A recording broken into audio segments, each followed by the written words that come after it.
اسلام نے مختلف جرائم کی سزائیں مقرر کی ہیں۔ ان سزاؤں کو جہاں بھی نافذ کر دیا جائے وہاں ان کے ثمرات اور برکات ظاہر ہوں گی، بلکہ ہم یہ سمجھتے ہیں کہ ان سزاؤں کا نفاذ اگر کسی کافر ملک میں بھی کر دیا جائے تو وہاں پر بھی وہی نتائج و ثمرات ظاہر ہوں گے جو ان سزاؤں کے ہونے چاہیے۔ وہ آدمی جو شادی شدہ ہو اس کی سزا رجم ہے۔ متواتر احادیث میں اس کا ذکر ہے۔ 40 سے زیادہ صحابہ ان روایات کو بیان کرتے ہیں۔ اور جو غیر شادی شدہ شخص کی سزا ہے وہ سورۃ النور کی آیت نمبر 2 میں بیان کی گئی ہے۔ الزانیۃ والزانی فاجلدوا کل واحد منہما 100 جلدہ۔ زنا کرنے والی عورت ہو یا مرد، ان میں سے ہر ایک کو 100 کوڑے لگائے جائیں۔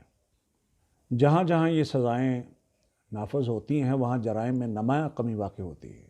اور اس کے ساتھ ساتھ یہ فرمایا کہ وہ لوگ جو پاک دامن عورتوں پر تہمت لگاتے ہیں، والذین یرمون المحصنات، وہ لوگ جو پاک دامن عورتوں پر تہمت لگاتے ہیں، فرمایا فجلدوہم 80 جلدہ، ان کو 80 کوڑے لگاؤ، ولا تقبلوا لہم شہادۃ ابدا، اور ان کی گواہی کو کبھی قبول نہ کرو۔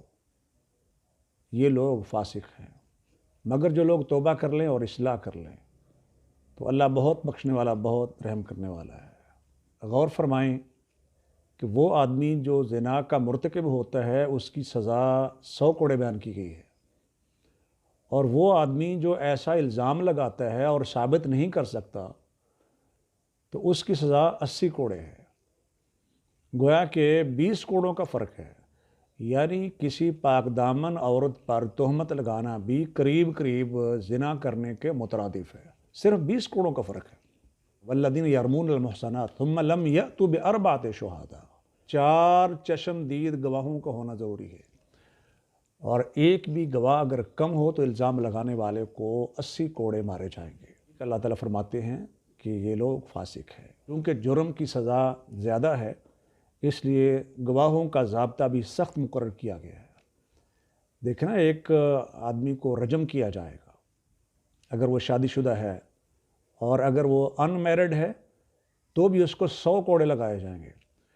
تو اس لیے گواہوں کا ضابطہ بھی سخت مقرر کیا گیا ہے۔